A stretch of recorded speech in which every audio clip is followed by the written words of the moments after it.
Hey guys, how are you? How are you? Welcome to week number 4 in our Principles of Management class. I appreciate all of your work and what you guys are doing. So, wanted to just give you a video to continue to sort of contact you and give you an idea of where we're at in our course, and then also let you know some good news. So this is good news week.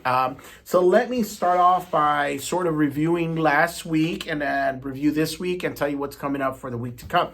So last week we had our SWOT analysis. So last week, I am going through some of your stuff. And once again, I want to deeply apologize for any delays in migrating the discussions.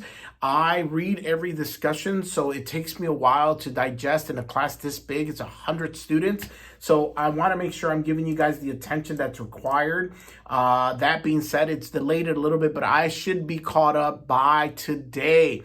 So you should be able to get a good, accurate feeling of where you're at in your grade by the end of this week.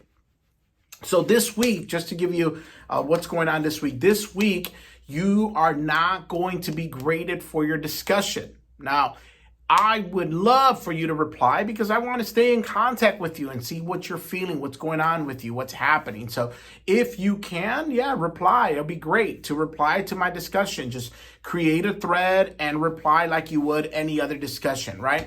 This is going to be a video that's going to be posted like a discussion, and you can create a thread and reply to that, to this direct video. So reply like you would a post. And essentially, it's just going to be a communication between both of us. So let me tell you what happened last week. So last week we did SWOT analysis. I'm looking through those. I'll be excited to see what you guys had. I read through some of them already. Very, very well done. Great analysis, guys. Well done. Perfect. This week, we have our midterm. So you have 2 chapters and a midterm. So what to expect on the midterm? The midterm is a multiple choice of questions that you have already seen. So you should know what this is. Now, here's the bad news to this. We're halfway through the semester. You have, let me take a look, make sure I'm telling you accurately, okay? So you have, this is week 4, you have week 5, week 6, and week 7. So you're 3 weeks away and we're done. So we're almost done. So I want you to know that the bad news in this is if you're not doing well, I recommend you consider looking at your options to dropping this class. You do not want to get an F, guys. An F will follow you the rest of your college career. So you don't want to get an F. You rather get a withdrawal versus an F. Now, that being said, let me just forewarn you, make sure that you're talking to financial aid before you make any of those decisions. See what the impact is on your financial aid. Some of you are getting financial aid based on the numbers of classes that you're taking. That's going to affect you. And some of you will affect you in the long run in completing a program. So make sure you're consulting with financial aid before you withdraw from a class. But if at this point you're doing bad, you really have to take a look at your options, guys, because we're almost done with the course. It goes that fast. So that's my advice. That's my soapbox for the day. Other than that, let's focus on what's going on and finish this class strong. So last week we had a conversation really briefly about lying. So many dynamics in it, so many opinions in it, so many ethical perspectives of it. So I will give you mine. I'm not trying to convince you to change yours. I'm just going to give you my perspective of lying.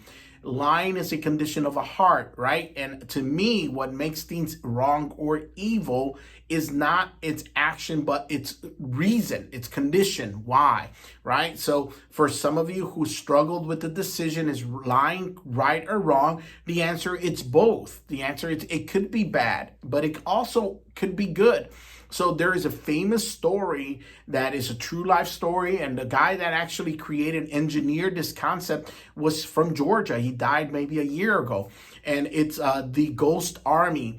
And what it was that we had a guy that said, I have a great idea. Why don't we deceive the German army and the Allied and the powers to be that are going to try to attack us, and let's blow up like balloons basically, but of tanks and people and buildings, and create a fake ghost army in a certain region so that the German army thinks that we're going to invade them through this area. And it was all a lie. It was all fake. It wasn't an army at all. So the Germans sent all of their troops to protect that area. And of course, we came in from the other area. Essentially, that's a deceitful practice. It's a lie. But as they say, and you've heard the saying before, all is fair in war and love, right? You protect yourself. You're going to protect those you love. If a person that was a armed robber walked into my house and was saying, "Do you have anyone else here?" and my kids are hiding in a closet, I'm going to lie. I'm going to lie right through my teeth. I'm going to say, "No, I'm the only one here." And I'm going to take the blunt for that. So there are situations where the condition of the heart will dictate in my perspective when a lie is okay and it's not okay.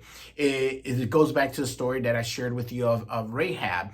And I couldn't remember the name last week, but Rahab lied because she was protecting someone's life. She was protecting not only someone's life, we can argue the life of the Christian Savior Christ, right? Because out of her descendants came Jesus. So her lie was rewarded by a blessing. So there are situations in which lying and the condition of the heart is pure, it's okay. But there's other situations where it's deceitful for gain, for personal gain. In my opinion, those lies are evil. And it's the same thing with so many other practices. And that's why when we talk about ethics, I want you to understand your ethical perspective and define it. And I want you to be the type of person that understands why you believe and decide the way you decide. You believe what you believe. Your convictions are true because of this, not just because someone else told you it's wrong to lie. Oh, why? Why is it wrong to lie? In what situations? And dig deeper and self-analyzation of that. So I hope that helps you understand the perspective that I have just as an instructor, as your professor, why I bring this up. I want you to find your situation and understand why it is. Many of you have talked about the train scenario and how hard and difficult it was. So that shows me how your convictions actually carry on. It's not just a conversation we had in 1 week and you forgot about it. It's something that really digs deep inside of you. And that's what I want to happen. I want you to understand to explain yourself, to understand why you make your decisions as a person, but also as a business leader, as a manager, as an owner, as an entrepreneur, why you make those decisions. So this week's going to be a pretty straightforward week. 2 chapters, your midterm, and that's it. Like I said, you can reply as a courtesy. It's not going to be graded. So if you don't reply, don't feel bad. Now, here's the good news for the week. So as being fair across the board, because I know that people have struggles and they have situations that come up, and I don't accept late work. So please understand, I don't accept late McGraw-Hill work. I don't accept that. So the chapters, the assignments, all that stuff, I don't accept. What you can do, though, is you can go back and finish any past due discussions. I let you do that because I can grade that easily. The other ones are a little harder, so I don't accept that work. But if you didn't finish a discussion, please go back and do it. That said, guys, there's some of you that are going to where it says discussions tab on the left-hand side, and you're just following the process. That is not in order. What I want you to do is only do what's in the weekly folder. So some of you missed week 3, which was a SWOT analysis. Some of you did the leadership discussion, which is not due till next week, week 6. So you're off a week. So please go back now to the discussion tab and look for the discussion that's called Create a SWOT Analysis. That's the one you needed to do. So some of you have worked to what is the difference. I see 85 posts, 29 participants. Unless you worked ahead, you're off a week. Please go back and do it right. All right, that said, let's go back to my good news. My good news is, as in fairness to everyone, I don't want to be the judge of who deserves extra work, extra time, extra credit.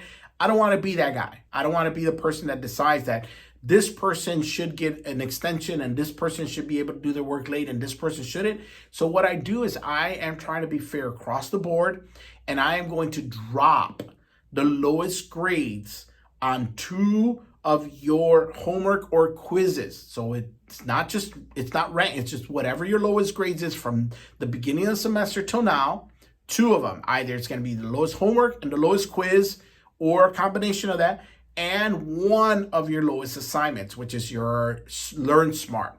So that's going to be already impacting your grade. Your grade that it is now includes those drops. They're included in those drops. So I'm going to do that across the board. And if you've done well and you have no lowest grades, then great, you're doing awesome. You can bank those, and down the road, it'll find whatever the lowest grade is and push it towards you. So I'm going to grade everybody out today, hopefully. Today, I actually leave here at about 1:30. I'm going to be teaching a business level or business conversational Spanish class at Shaw. I'll be there for the next 16 weeks, teaching Tuesdays and Thursdays in the evening. And then on Wednesdays, I'll be teaching a class in Calhoun for leadership in a company called Nourish. So it's getting busier and busier as we go along, as we start ramping into the holidays. But I'm excited because I see, all these people, and I get to meet all these individuals in the real world, in the business world, as well as you guys. So, you guys have been doing great. I appreciate all the effort, and I appreciate all of the participation that you guys have been doing. This class is coming to an end very, very quickly. So please, guys, make sure that you are finishing strong. You're almost done with my class, so keep going. Now, week number 5. Week number 5, we're going to be talking, well, let's go back a little bit. I don't want to skip what we're going to be talking about here. Week number 4, we're discussing the characteristics of an organizational structure and the vertical and horizontal structures of an organization, the up and down, like who you report to and who reports to you and who you're equal to, all that stuff. But it also touches on the fact that a lot of people go, why is this important?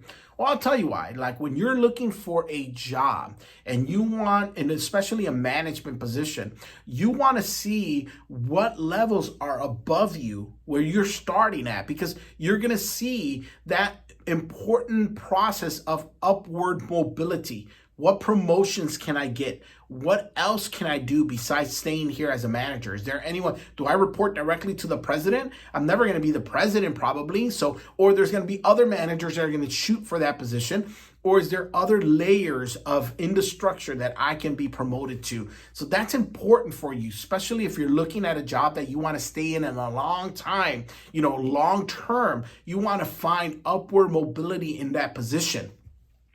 The other thing we're going to talk about is management gaining a competitive advantage, like from a position of like HR related laws. We're going to, for those of you who are going into HR, Chapter 8 is an important one to look at to see what laws are associated to. This is an introduction to human resources chapter. So read into that. If you're going into HR, that's going to be important, because HR back in the day, it was just personnel. It just kept files. Now we can use HR as a competitive advantage. We can hire the right people in the right positions to give us an edge in industry. So a lot of HRs are moving into that influential position of human resource, no longer just a record keeping group. It's more of a competitive advantage. How do we make our company better? By hiring the right people. So HR is a super important position now in business. So make sure if you're going into HR, you're paying close attention to Chapter 8.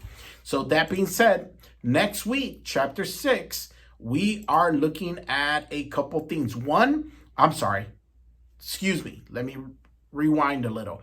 Next week, week 5, we are working on chapters 9 and 10. So I apologize. The discussion for that is leadership. And we're going to be talking about a couple things next week. We're going to be talking about a diverse organizational style, like having diversity in the organization, but also looking at the vision and leadership and the difference between a manager and a leader. So we're going to look at that, and that's going to be our discussion. What's the difference between a manager and a leader? But anyhow, this week, guys, I hope that you guys do well in your midterm. I wish you the very best. Let me give you the coffee tip because people are enjoying that. So coffee tip for today, here it is. I also, every now and then, drink a espresso shot. So they're small little containers. Let me show you the name of this thing. This is a Starbucks blend. It's called the Blonde Espresso Roast. So the espresso roast, it's a little lighter. It's not as strong, but the caffeine level is higher. So a lot of people think that because it says blonde, it means that it has lower caffeine. Actually, it has higher caffeine. So I enjoy it because it gets to the point. It gives me that caffeine kick that I like in the afternoon, but it also is not, it's not a lot. It's just like a little shot. I'll show you my shot glass. When I mean shot, guys, I don't mean any alcoholic adult beverages. I mean coffee. So this is the shot glass. Someone brought this to me from Cuba, and I enjoy the fact that it's just a small little shot of espresso. It gets to a point. It gives me the caffeine that I want, and that's it. Other than that, guys, the weather has been cruddy. We've been raining all weekend. It's been raining. Yesterday was, as you guys know, Labor Day. It's been raining. I hope you guys enjoyed your Labor Day. It was raining this morning. It was foggy when I got into work. So it looks like it's gonna rain all week long. So stay dry, stay hydrated.